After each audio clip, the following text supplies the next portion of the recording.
let's get started.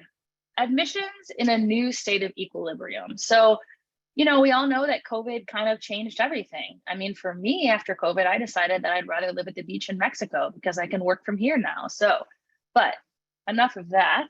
Admissions changed because of COVID. So the pandemic was disruptive, as we know, and admissions offices had to adjust. Okay, so there was a lot of innovations and changes that were made. So there's a lot more virtual outreach, right? Because for a long time, we couldn't even go on to campuses. A lot of campuses were closed. So they started reaching out virtually to students. And then even though now we're in a better place with COVID and now campuses are open, the colleges have continued this virtual outreach. And so now you can not only do in-person activities, but there's also virtual activities, and you can also attend like a virtual information session for schools. So more alumni outreach for some colleges. So they got alumni more involved, and then also hiring more part-time readers to manage application volume and offset online research efforts. So you're going to see as we go that with less schools requiring testing, more students actually applied, because maybe before, students who weren't good at standardized testing, maybe couldn't afford to do tutoring for standardized testing, they knew their scores wouldn't get them into certain schools, so they didn't apply. And now that they have the option of some schools have become testing optional, more students applied. So they had to hire some more part-time readers to manage applications.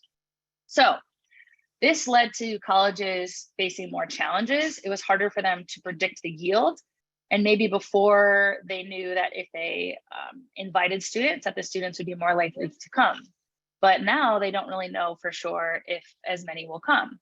So in other words, their predictive models aren't really as helpful. So without the test scores, without as many students submitting test scores, without in-person demonstrated interest, meaning like students actually coming on college visits, and with students sending apps to more colleges, it's harder for them to do their typical data-driven analysis. So the predictive models they use for years and years, in the post-COVID years, things have changed a little bit.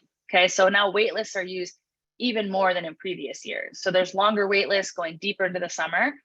One of the reasons for this is that more students might be requesting gap years. So as students kind of went through COVID times, just like I upended my life and moved to Mexico, they might say, you know what, life is short. I want to take a year off and go travel Europe. I want to take a year off, do an internship and before I really get into college. So more students than ever might be taking gap year requests. So that could be one reason that they're going further into wait lists. Okay, so early admissions are now playing a bigger role than ever during COVID admissions and in current times now.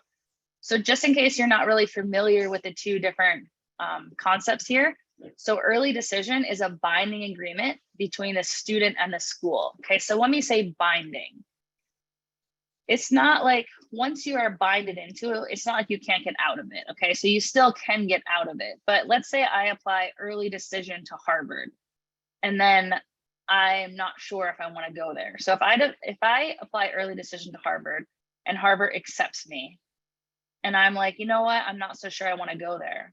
Once I tell them no, there's no going back. So if I apply early decision and then I don't take the offer, then that's it. Okay. Now, there can be some extenuating circumstances. So if I apply early decision and then I find out that the financial aid package that I'm offered, like I can't afford it. So I apply early decision, I get into the school, but then I didn't get as much financial aid as I was expecting, then I can sort of back out of it with some grace. Okay, so it's not just like, no, I don't think I want to go there. There's an actual reason. And also for like a family emergency. So if a family emergency comes up and you're like, you know what, I'm just not going to be able to go, then they might kind of talk to you and be like, okay, we'll let you kind of defer your application. But unless you have a really good reason, like the financial aid package isn't what you thought, family emergency, if you say no after a binding agreement, it just doesn't look great on you. Also, like if you had a binding agreement with Harvard, but like your top choice was Yale, and then you got in to Harvard, but then you thought Yale might let you in, and so you tell Harvard, no thanks. It's always possible that Harvard can call Yale and tell them this person had a binding agreement with us and they backed out of it, which doesn't really look good on you. So all that to say, just be careful with early decision. Like if you know in your heart of hearts, like if this school lets me in, that is where I want to go because that is my dream, then early decision is good for you. But if you're like, I'm just going to put early decision because I think I have a better chance of getting in there, but I'm not sure that's where I want to go, then maybe that's not the best idea. Okay, where early action, that's different. That's not a binding agreement. That's just an early notification of the admissions decision. So early action, you can apply to more than one school early action, and that just means you're trying to get ahead of the game. Okay, so if you have the option between those, unless it's like that is a school for you, early action is probably a better choice. So as I'm talking, if you have any questions, there is a question and answer box. And my tech guy, he kind of goes through those and like keeps them off to the side for me. So I will pause here and there to answer your questions. So don't feel like you have to wait till the end. If you type a question in there, it won't interrupt me.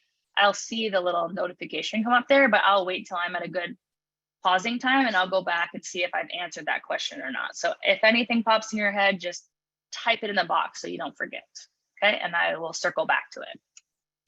All right, so admissions offices are working harder. So students with low test scores, like I was saying before, who typically might have selected out of applying into the pool, they're applying more, right? So if I know I'm not a good test taker or I don't really have money to pay for tutoring and I'm just like, I don't know how to improve my scores, maybe I just accept like, I'm not gonna apply to Georgia Tech because I know I don't have the test scores to get in there. I have the grades, but my test scores are gonna exclude me. Well, all of a sudden it's test optional, and then students in that situation are going to be more likely to apply, which means more applicants, right? So the apps increase, but not necessarily an increase in budget for more readers. So then admission officers read without test scores and less information than normal. So a pro tip is to search for a common data set. So there's actually a website. If you just Google common data set, it gives you more information about what the common data set is. And so it'll give you information on colleges on your list. And you want to look back at least 2 years to get a better sense of the true middle 50% range. Because remember that now, and I mean, I would say even maybe 3 years, because if you look back in 2 years, you're talking 2020, right? So the year 2020, when students were applying in August of 2020, that was like sort of already straight in the middle of the pandemic. So maybe I look back even 3 or 4 years to see what like the true middle 50% range is, to see if you fall in that range for your test scores and your GPA and everything else. Okay, so I'm gonna check my question here. Pros and cons of early action. So for me, I also tutor for the ACT and SAT. And so some students aren't done taking their tests yet. So if you're a freshman, sophomore, or junior, rising sophomore, junior listening, I like students to start testing at the beginning of junior year. So we suggest taking like 2 to 3 tests, like 2 to 3 ACTs or 2 to 3 SATs. So if you're taking the first one in the beginning of your junior year, one in the middle of your junior year, one in the end of junior year, you'll be ready for early action to apply. However, you might not have the test score that you want yet. So that is one consideration of early action. But I'd say a pro of it is that you're sort of ahead of the game of the other people. So maybe you have like really strong scores, but you're like applying before other people. So maybe they're not like quite as strong as other people, but it shows a college that you're really interested and that you're ahead of the game. So I would say that's kind of like a pro and con, is that you have to be like ready early. You might not be, but the school is gonna look at that like you have a lot of interest. Does having leadership experience make or break your ability to get into college, even if you have excellent grades and GPA, like say Harvard or Wilford?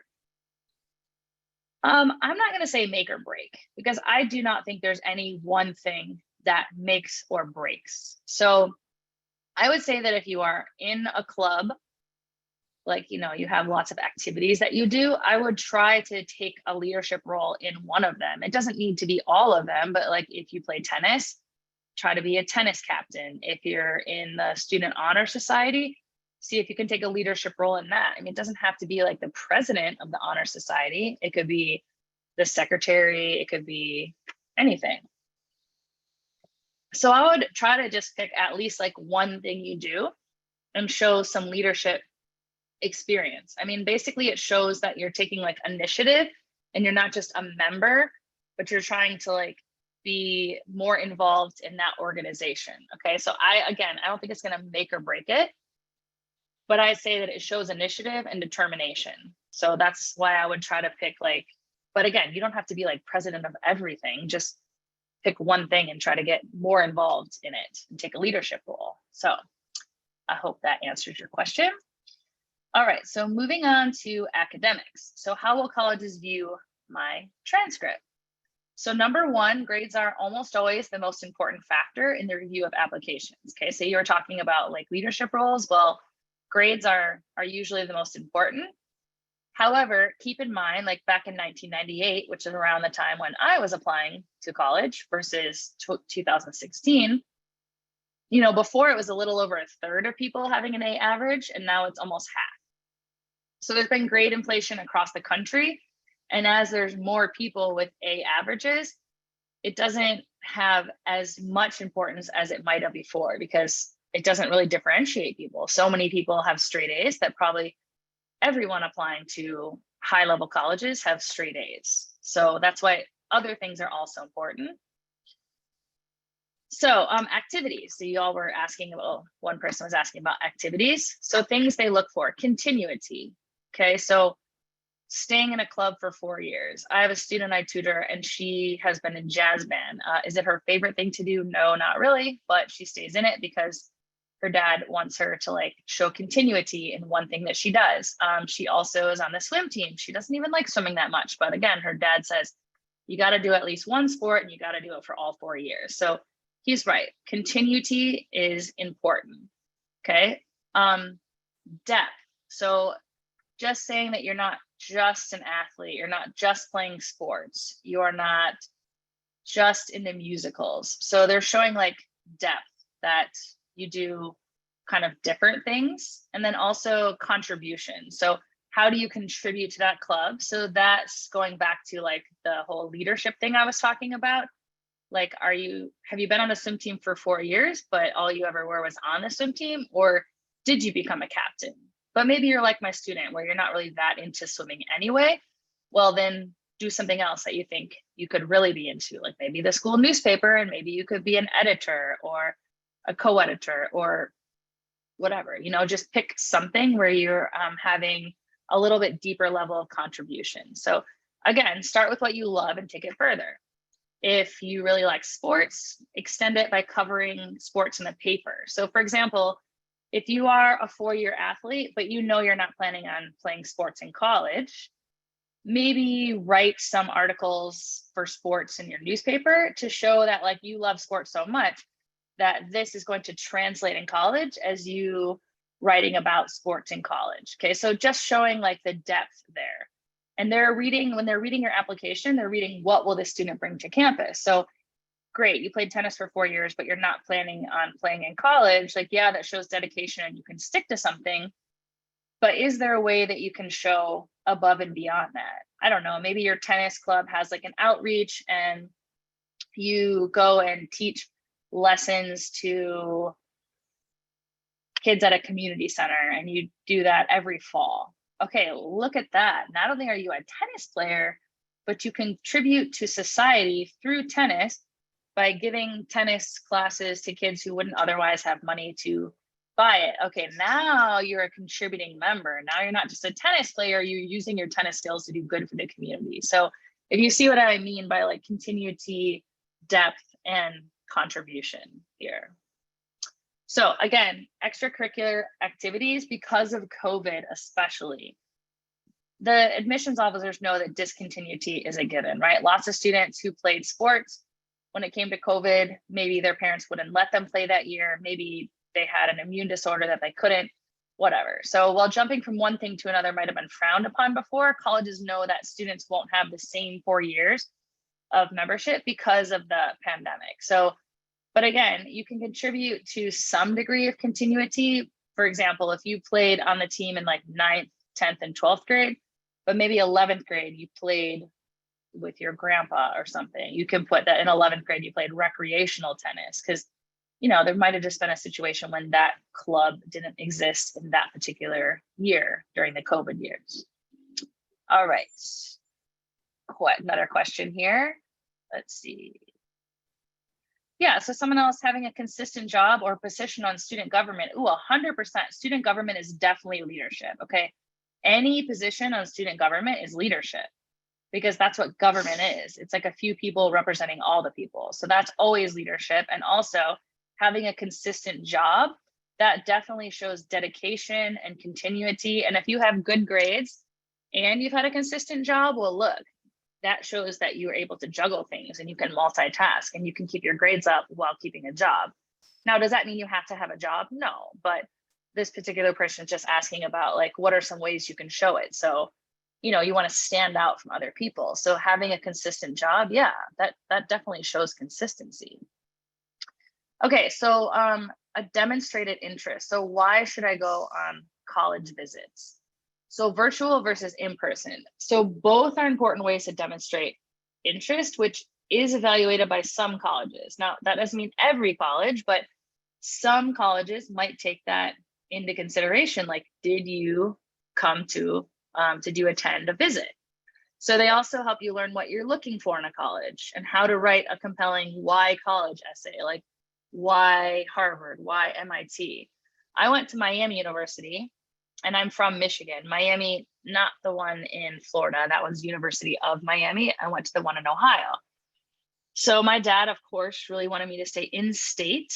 And the best teaching college, because I went to school for education, was Eastern Michigan, which is near University of Michigan.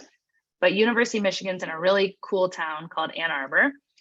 And Eastern Michigan is in like its stepsister, not so pretty Ypsilanti.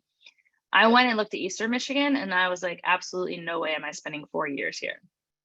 Then I went down to Miami University and it looks like Harvard, like green grass quads, red brick buildings, students out playing football, like every college movie you've ever seen, like that's what it looks like. And as soon as I went there, I knew this is where I want to spend 4 years. So, you know, that's why it helps you. Like my college counselor sent me there because I had good grades. They were number 8 in the country for education at the time. It was like 4 or 5 hours away from my house. So driving distance, but not too close to my house. So my college counselor recommended it to me for a lot of great reasons. But as soon as I set foot on campus, I knew that's where I wanted to go. And then after that, nothing compared. I went and looked at other schools. So that's why it's important. And then you know, do your homework, know what you're signing up for, and be ready to engage. Meaning, if you're going in an in-person visit, like find out what the in-person visits are going to be like. Is it going to be small group? Are you paired with a student? Is it just a big group of 20 people? So, like, know what it's gonna entail. So, obviously, on-campus events are going to be ideal, but we know that those can be health and cost considerations. And so, you know, if you live in Florida and you want to apply to Stanford, perhaps you cannot fly to California and go to Stanford. So, you know, at least you could go to a virtual event, but do keep this in mind. Okay. So the pre-registration is required, meaning you have to sign up in advance. Okay. So they know that you sign up because they have your name and email. They can also tell if you stay on. So they get a report for like who is on there and how long that they were on there. So tune in and stay tuned in. Don't just log off halfway through because they can actually see that data. So, you know, you're trying to demonstrate interest here. So make sure you do that. Okay, interviews. So not all schools offer interviews. Okay, so some do, some interview everyone, others you have to request one. So, you know, do your homework and find out, do I have to do an interview at this school? Could I ask for one, or is that not even an option? So once you decide, and if you find out, okay, I have to do an interview, or like I have an option, maybe your test scores and your grades aren't quite as strong as you'd like them to be, but you know you have a darn good personality, right? You're like, my personality outshines my grades and my test scores. Those are strong, but my personality is the winning point. Okay, well then, yeah, make sure you get that interview. But you want to find out who's going to be conducting it, because different feeling if it's an interview with a student worker, is it an admissions officer, is it an alumni volunteer, and prepare accordingly. If they tell you who you're doing an interview with, like the specific name of the person, even better. Hopefully you've heard of something called LinkedIn. It's kind of like, Instagram, but for business. And you can look that person up. You can get some information on their background, like where they live, where they went to school, blah, blah, blah. Okay. So the more information that it looks very impressive. Now, like, don't go overboard and be stalkerish. Like, oh, I see you have 3 children, ages 2, 5, and 7. Like, don't do that. But if you're like, oh, I see you attended North Georgia College, and how was your experience there? Like, what made you choose North Georgia? Okay, so do your homework, sound like you're really interested, then they're going to be like, oh yes, this person was like interested. And remember that everyone loves to talk about themselves. So yes, it is an interview about you, but sound interested in the person and ask them a couple questions, because it makes them feel like you're building camaraderie between that person. So never interview at your first choice school first. Okay, it's just like when I was applying for jobs after teaching, we went to these like mock interviews, and you could do practice interviews. So I did not interview at the school that I really wanted to teach at first, because I needed to warm up. Okay, like don't go cold turkey into the first one. Go sign up for a couple interviews, mock interviews or real interviews at schools that like aren't your dream schools, so you can get all the jitters out and you can like get your interview game on.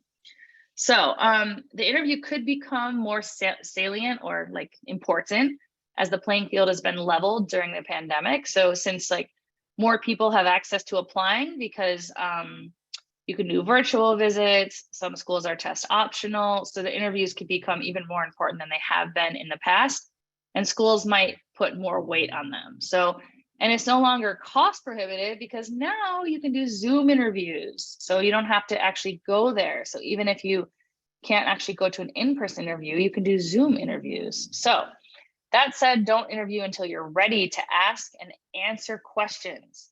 If they say, do you have any questions? The answer is never no. Also in a job interview, you can literally Google like, what questions should I ask at a job interview, or what questions should I ask at a college admissions interview, and get some ideas and write down the questions you're going to ask. Like maybe as the interview is going on, like something will pop into your head, but like ask a couple questions and know which questions you're going to ask, and make sure they're good questions. Don't just wing it. Don't just wing anything. That's a good like life tip. Always ask questions in your interview. All right, I got a question here. Speaking of, let's see. Okay, I'm going to come back to that because that's a question about the Common App essay. So I'm going to circle back to that. Okay, oopsies, I went one too far.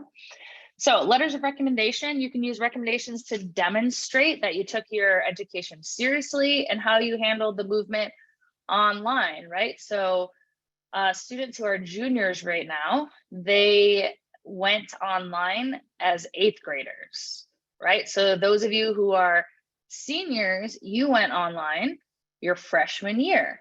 So as you're asking for letters of recommendation, which I believe you would start asking for letters of recommendation junior year, because now is a little bit late. But if you're a senior and you haven't asked for them yet, it's not too late. It's just like teachers are probably getting kind of swamped right now. But yeah, especially if you have a teacher who like taught you freshman year and taught you later on and like has known you throughout, and they can speak to how you handled going online. Okay, so the move online advantaged some students in small classes who might have had more access to teachers than they did before. Some kids still engaged in Zoom. And if you were one of those students who continued to be engaged in school during Zoom, then, ask the teacher that you engaged with. So colleges differ on their approach to college recommendation letters. So again, it's just like interviews. So make sure you're looking up, like if it were me, I will make like a Google sheet. I'd have a list of all the colleges I want to apply to. Like even if I was like a sophomore right now, I might just keep a list of all the schools that I'm interested in. And then as time goes on, I fill it in. Like interview, like yes, no, maybe. Like yes, they require it. I can ask for one, or no, it's not even an option. And then letters of recommendation, like are they required? Are they recommended? Or some schools don't even want to see them at all and not accepted. So highly selective colleges like Harvard, Stanford, Yale, probably even University of Michigan, MIT, like places like that, Georgia Tech, they usually ask for a recommendation from your counselor and teachers from 2 different core academic classes in 11th or 12th grade. So like maybe you are like all in English. It can't be 2 English teachers. It has to be like 1 English, 1 history, 1 math, 1 science. And it has to be core classes. So it can't be like your art teacher. Now, unless you're applying to go to like Pratt Institute, which is an art college, or like Berry College music school, Berkeley School of Music, then of course they're going to want to hear from your music teacher. All right, testing. Let's see, okay. So testing. Okay, so there's a lot of information on here on testing. I'm not going to go through all of this. I'll kind of skip through it because I'm going to tell you that if you have not gotten into the ACT and SAT yet, so probably those of you who haven't branched into that world, maybe juniors, rising juniors, definitely rising freshmen and sophomores probably haven't gotten into testing yet. But Applerouth does do a whole separate webinar on like whether or not you should take the ACT or the SAT. So look online, see when that webinar is coming up. I also do that one. It's not me every time, but maybe it will be. So yeah, but I will give you like the brief part of this, but I don't think most of you are probably not here to decide which test to take. So I'll just give you some like kind of brief information about it. So first of all, testing role in admission. So grades in all courses. Okay, so it plays a considerable effect. Yeah, 74.5% of colleges said that grades play a role. Grades in core classes, yes. Academic rigor. So did you just take English, or did you take honors English? Did you take APs, seminars, whatever is available at your specific school? And then after that is your ACT and SAT scores. So you can see it does play pretty high up there after your grades and courses and your academic rigor. So while we're on academic rigor now, as a previous math teacher, I know that parents are always pushing their kids into like higher level math. So I want you to think about this. You need to take higher level classes in the areas in which you are the strongest. Do not try to take honors math if you're not that strong at math. Go take honors chemistry or honors literature or honors AP history, whatever. Okay, we all have our strengths. No one's expecting you to take honors in everything. So pick a couple areas to shine in, and don't try to take classes that are like above your ability level, because what's going to happen, it's better for you to have, because look, the thing they look at first are your grades, and then after that, academic rigor. So it's better to get an A in like a regular math class than a C in an honors math class. So think about that when you're choosing which classes you want to take honors for. You do not need to take honors classes in everything. Okay, I myself, even though I became a math and science teacher, I was an English person. Okay, I took all the advanced English courses. I didn't even like science in school, which is ironic because now I tutor chemistry and biology. And I hated history. So as soon as I could stop taking history classes, I started taking sociology, psychology, and I took all of those, and I took AP Psych, which I loved. So all that to say that like just take the honors classes that you shine in. You don't have to take all of them. No one is good at everything. That's pretty impossible. I mean, I guess it's not impossible, but difficult. Okay, so like I said, we're gonna do a little bit. There's so much information about this, but SAT is more rigorous reading test than the ACT. The reading is more difficult. They say that the SAT reading is at grade 13, in other words, like high college level, where the ACT is more like 10th grade reading. Okay, so you might say, well, if the ACT is that much easier, why wouldn't I just take the ACT? The trade-off is it's really fast. So on the SAT, you get 13 minutes to read a passage, answer some questions. On the ACT, you have 9 minutes. Okay, and I'd say the ACT passages are a little bit shorter than the SAT passages, but like not by enough to be 4 minutes less. But they give you less time, I guess, because it's easier. So if you're like a quick reader, yeah, ACT is going to be easy for you. But if it takes you longer to read, then maybe the SAT, but the content's harder. Like the reading passages are more difficult, okay? The ACT has more rigorous STEM content. There's a whole separate science section on it. So the SAT does kind of embed science. They have 2 science reading passages. And so that's sort of how they test STEM. Because you do get, when you get your scores, they'll give you like your STEM score, but that's based off of the reading passages. And the ACT has like a whole separate science section. But you can see they do have 80% overlapping content. Okay, so in the middle is the stuff that overlaps. ACT has more advanced science because they have a whole separate science section and more advanced math. So they do have more trigonometry on there. Neither of them have any calculus. The highest it goes is trig. The SAT doesn't really have any trig except for like maybe SOHCAHTOA, which is taught in geometry. Like the trig that's on the SAT is more stuff that's taught in geometry. But the math is really wordy. So again, with the reading, it's like you got to really wade through all the reading. So most students will take a PSAT in junior year. I'm pretty sure like almost every student takes a PSAT because almost all schools just give it to you. So unless you're like not there that day, it's generally given in October, but the scores don't come back till December. But that you can use that as a mock test. And some schools, you can even take it as a sophomore. And one school I taught, you could pay like $5 and take it as a freshman. So probably you're more familiar with the SAT just because it's given at schools as a PSAT. And the SAT is just a slightly longer version of the PSAT. ACT students aren't as familiar with it, and a lot of students are afraid of it because of the science. But I don't know. I think the ACT is easier. It's just faster. It just depends on if you can like take a test quickly or not. Okay, so you can see here the timing is about the same. So unless like you're really concerned about those 5 minutes, the ACT is 5 minutes shorter. I mean, they're both about 3 hours long. And on the SAT, they call it writing, but it's not like writing. It's just English. You're just looking for grammar mistakes.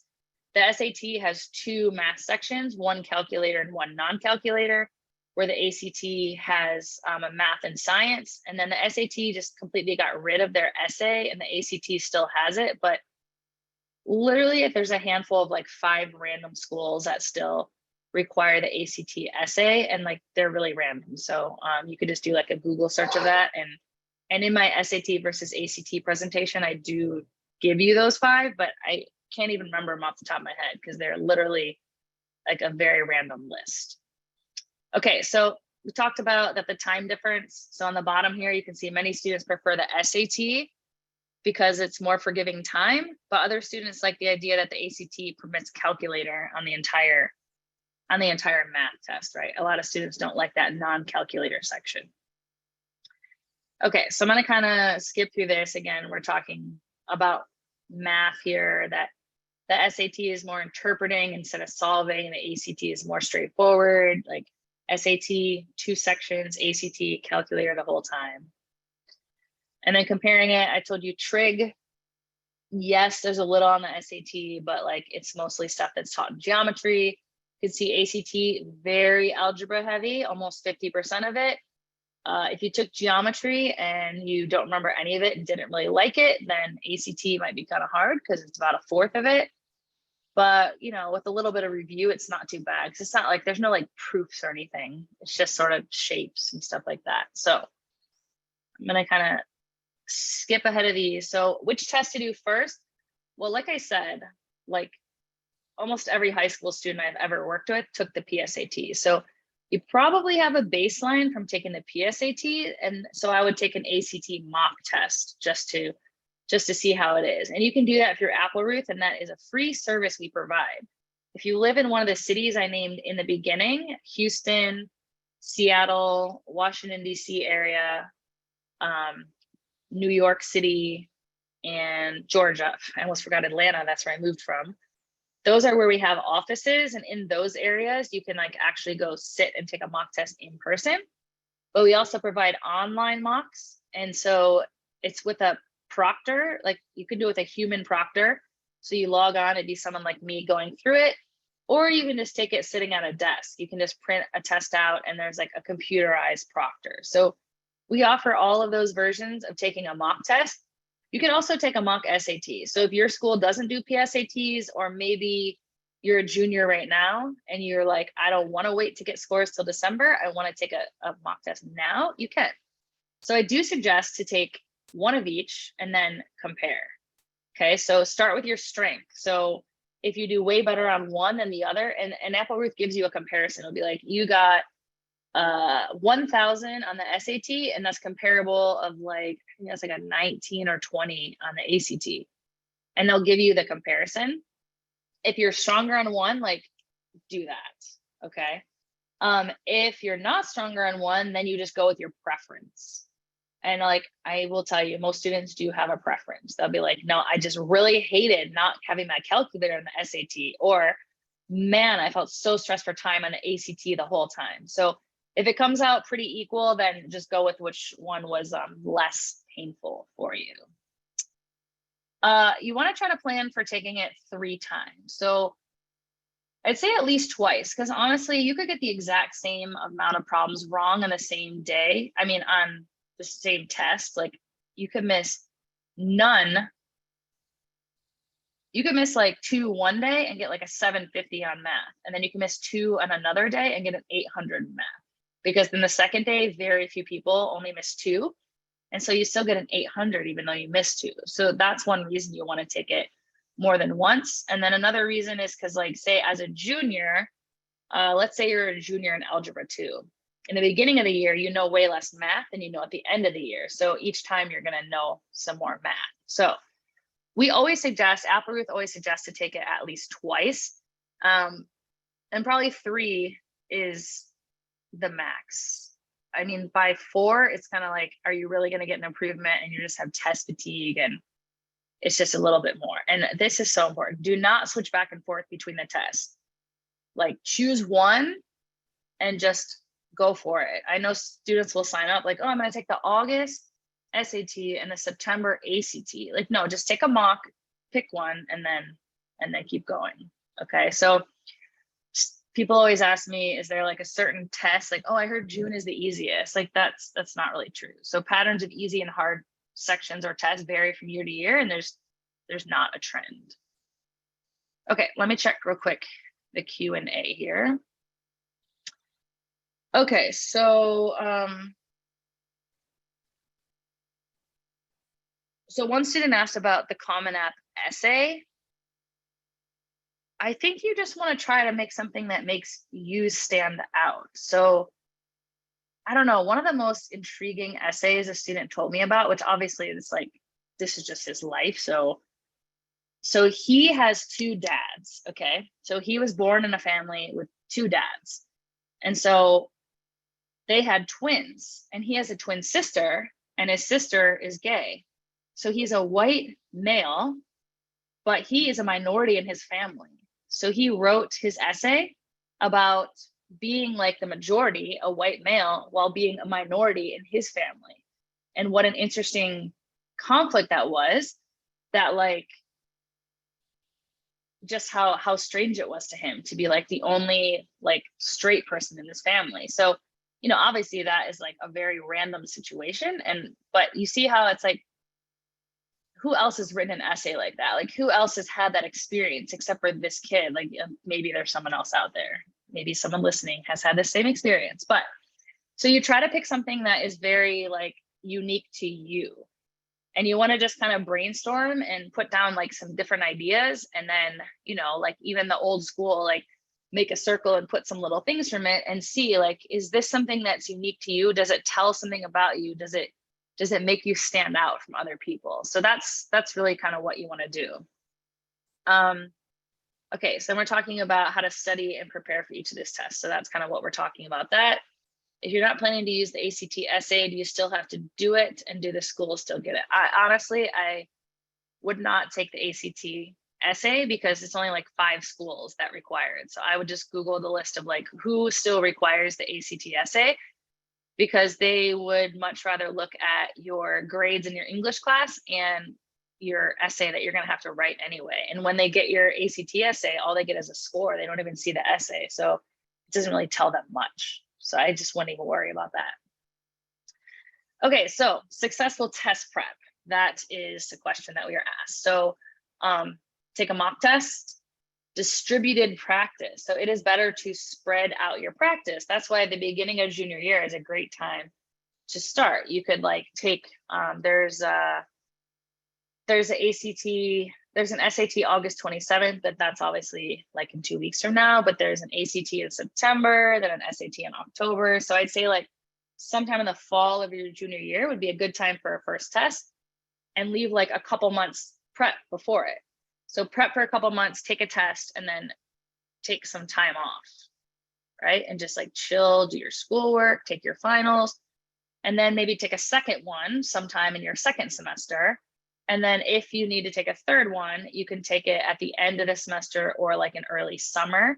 Or if you're not doing early action, you could take like that first test at the end of the summer. Like there's an SAT in August, at the end of August, and an ACT in like mid-September. So that could be your third one, if not like at the end of the school year. So I think distributed practice is better.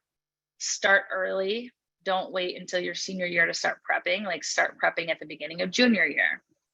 Time on task, so doing timing drills, and then, you know, finishing strong. So like not giving up when you're halfway through the test. And it's really important to like practice. If you're doing like the SAT, the reading is 65 minutes long. So it's really important to like make sure you have the stamina to sit and read for 65 minutes, because that's a lot. Okay. And have a goal. So use collegeboard.org or Navient to know where you're like, where's the median of 50%, which schools do you want to go to, know where you're starting. That's why you take a mock and be like, okay, I'm starting at 1,000 and the school I want to go to requires a 1,500. Like that's kind of a stretch, right?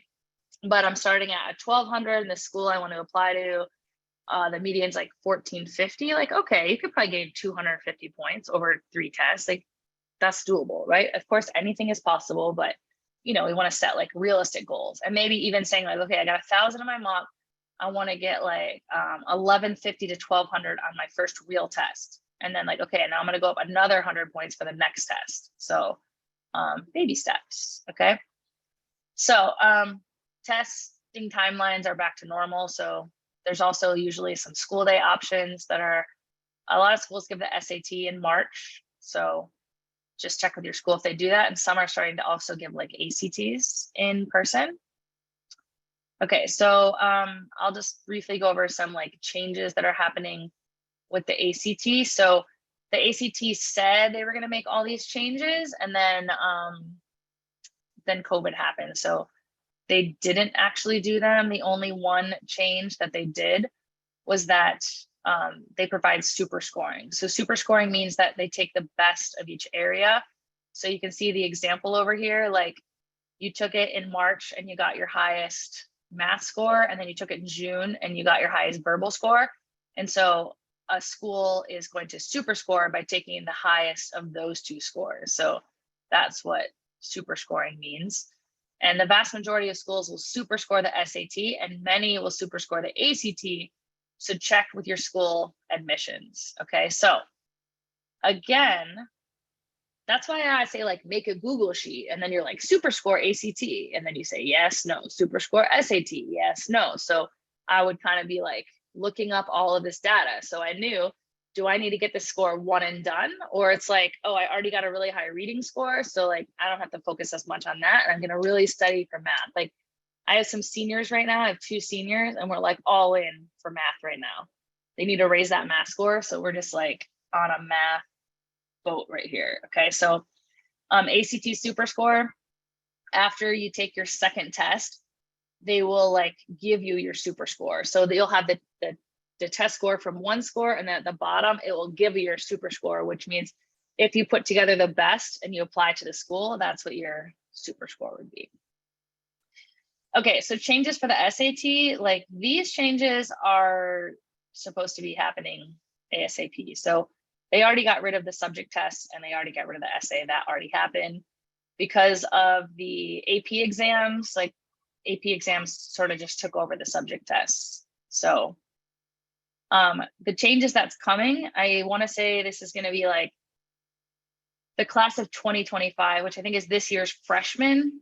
They will benefit from this. Okay, so the test is going to be shorter, 2 hours instead of 3. They'll have more time to answer the questions. The reading passages will be shorter. There'll be a calculator on the whole thing. And the schools are going to have like more flexibility. And it's going to be adaptive. So there'll be like 2 math sections. And then everyone will have the same first math section, but then your second math section will be determined by what the first one was. So like if you didn't do that great on the first one, then your second one will have like easier questions. But if you did really well on the first one, and it'll get really hard. So the GRE is like that. I took it a long time ago, like 2004 or 5, and it was online. And it was like adaptive as the test went on. So like I was getting them right because I'm like, that's my thing is math. So in the math section, I was getting them right and they were getting harder and harder and harder until I was like, oh my gosh, these questions aren't possible. So it's kind of like that, but by section, that's coming for like current freshmen. So it eliminates proctors, so it won't cost as much. It eliminates issues with bubbling, like you get one bubble off. It's easier for schools to schedule. It's better test security, improves accommodations, and you can get your test results back faster. So that's coming up for the SAT. And again, it says that it's going adaptively internationally in 2023. So we're in 2022, so that's like next year. And then it'll go adaptive in the fall of 2023, so like a year from now, for the PSAT 8 and 9, and that's like for juniors. And then domestically in 2024. So that's why I said like current freshman, if you're a freshman in 2022 and you're like a junior, this adaptive testing supposedly will be in place. All right, so test optional. Let me see, we got a question up here. That is true. So someone said a child with a 504. So a 504 is kind of like an individual education plan. Like if someone has like ADD, or it could be like, I don't know, a student that broke their arm once and had a 504 because they couldn't like write as well. So it can basically be for lots of things.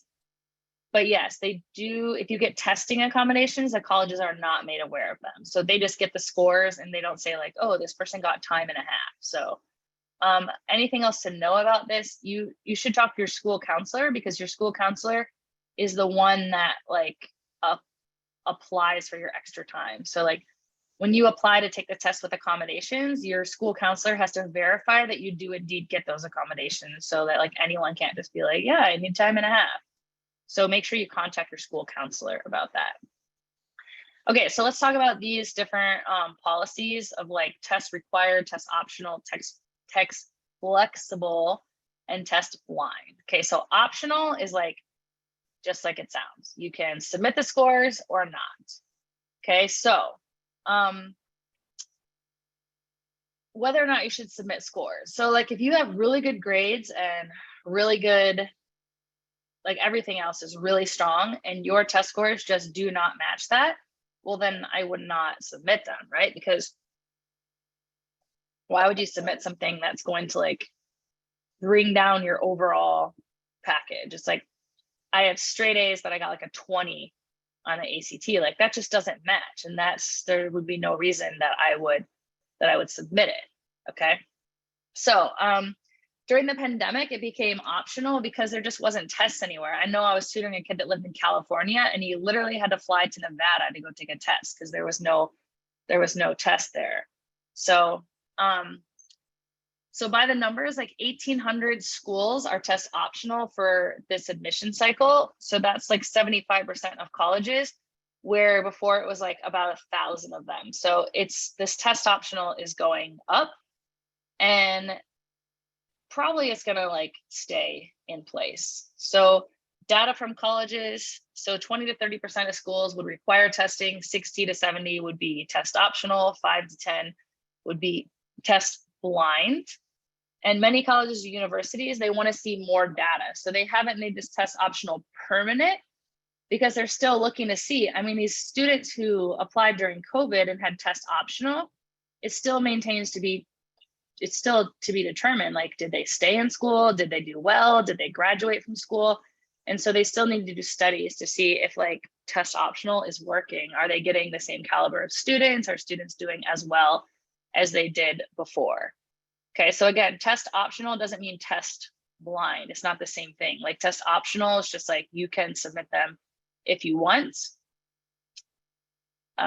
So then to submit or not to submit, like weak test scores won't enhance your application at a highly selective school. So strong scores communicate strength and should be included. I feel like kind of obvious, right? If there are other holes in your application, testing can help provide more context. Like if you don't have a lot of extracurriculars, but you have a really high test score, then like, yeah, of course, submit it because you got to like fill in the gaps. And testing can help demonstrate readiness for college level work if colleges aren't familiar with your school. So like if you go to like a really small private school, test scores can help because that shows that you're up to like the same academic rigor as other students. Also, you should know that it could affect merit-based placement. So while Texas Tech is test optional for admissions, it's not for merit scholarships. And that's true at more than just, this is just an example of Texas Tech. Alabama is another one. So you can see if you got like a 32 to a 36, you get $28,000 per year. You know, so I tutored a kid and he was already got into Alabama because you don't need like that high of a score for Alabama, maybe like mid 20s. But his dad owned a restaurant and this was like during the pandemic and, you know, restaurant owners were really struggling. He's like, please, please, please. He bought a few hours of tutoring from Applerouth and was like, can you just help push him up over that 32? Because this is going to mean so much extra money, right? He was at like the 29, and look at a difference between a 29 and a 32. So even if it's test optional, a lot of like scholarships can be based off of your test scores. So test optional increase. So selective schools have become more selective again, because students who would not have applied before because it was they needed a test and they knew their test scores would exclude them, now they apply. So before that, they would accept 16% of people. Now it's only 13% of people because more people are applying. So I'm just going to kind of go through this because it's a lot of the same information. And again, it's just talking about differential rates of submission, right? So 59% of submitted test scores, but big differences by major. So 75% of engineering students submitted their test scores, where only 5% of education, social work, and general, right? So STEM students can showcase their quantitative abilities via testing.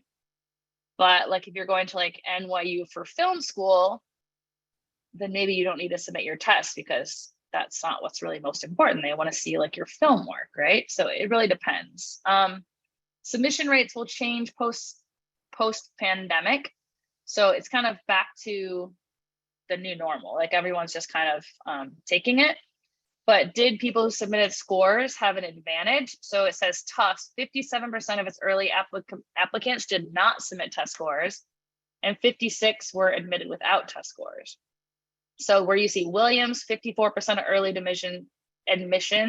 decisions submitted scores, and 57% of them admitted had scores. But when you look at like Georgetown, 10.8 overall acceptance rate for early, 7.3 for non-submitters, and 12% plus for acceptance rate. So I can't really tell you one way or the other. It's kind of like all over the place. So again, you can see on this chart, admittance rate with test, 17%, without test, 8.6. So it just really depends on the school, right? But look at Vanderbilt. It's only a 20% advantage of submitting a test at Vanderbilt, where it's like 120% at Georgia Tech. Again, like STEM schools. So, okay. this is, I already said this, is like take a mock, get your baseline. Should I send my test scores in with my application? Again, like, are the scores going to add value to your application? If you have really good grades and you're really involved in extracurriculars, but you got a 20 on the ACT, don't submit them, right?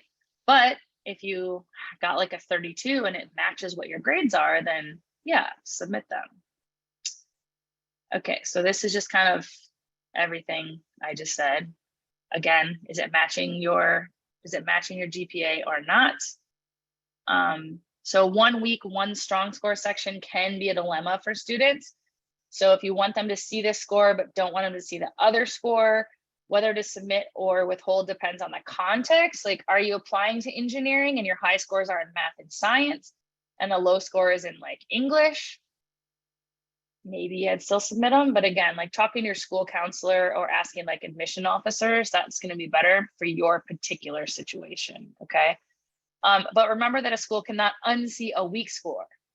So once you submit that score, like you might not want to submit it at the time you take the test, because you can like submit them later, because once they see it, they can't unsee it. And then treat each school differently. So don't just like, if I'm applying to Georgia Tech, that they require a much higher test score than if I'm applying to Georgia State, okay? So I would submit my test scores to Georgia State because my test score of say a 30 is really high for Georgia State, but maybe not to Georgia Tech because my 30 is on the low end for Tech. So treat each school differently. Okay, so I'm just gonna kind of go through. I told you there's a lot of information on the tests in here. So again, every student is different. If you are interested in some test prep, we provide academic tutoring. So for most subjects, you would be surprised. There are a lot of people that work for Applerouth. Some are like me, educators. Some are college grad students. And so literally our guy who assigns tutors, if you call in and you're like, I need a tutor for Chinese 4. If there's not already someone that says they'll tutor Chinese 4, he sends out an email and said like, hey, can anyone tutor Chinese 4? And like, there's usually someone who can do it. So if you're taking like astronomy and you need tutoring, I mean, reach out to Applerouth. Like there's probably someone who can tutor astronomy, okay? Of course, we do test prep, ACT, SAT. We also, if you're trying to get into a private school, if there's any middle school parents out there, we do test prep for entrance exams into middle school. And then executive function coaching. So just keeping organized, keeping your tasks together, studying for tests, like stuff like that. And we also have an Applerouth writing workshop. So years of experience with providing effective writing strategies to develop this new opportunity. So students in grades 5 through 12, and it's a 5-part curriculum, and it will help improve your writing. So I know someone asked about a college essay. If you're not like great at writing, you want some extra help, this could be a great thing. Like do a writing workshop and ask to focus on your college essay. Like that could be a great opportunity for you. So we are at 7:02. I'm looking up here. I don't see any other questions and answers in here. I know I skipped over a bunch of stuff in the middle, but again, it was just getting like really heavy on the SAT, ACT stuff. And I promise you, there is a whole nother webinar. So if you're out there and you're a freshman, sophomore, junior, and you're sort of like, ooh, do I want to take the ACT or SAT? Like if you're a senior, I'm hoping you already are like in that process and know which one you're taking. But if you're not, that's okay. You can reach out too. But yeah, come to my other webinar. I mean, our other webinar that I may be teaching that day or going over to decide if ACT or SAT is right for you. I do hope that you found this informative. So if you do want to connect with our advisor, feel free to schedule some time here. So in the chat box, my amazing tech guy over here has put in a little link here for Applerouth that you can schedule an advisor. It is a free session to just talk with an advisor to go over like, oh, I'm interested in test prep. They can give you pricing. They can give you information about that. We have a high score guarantee, I believe, with the purchase of 20 hours. So Hope this was helpful to you. I hope you will join more of our webinars. We love to just help people out, to get you educated and get you in the best place possible to make your dreams of college possible. So thanks everyone for attending, and I hope that I will see you soon. Bye.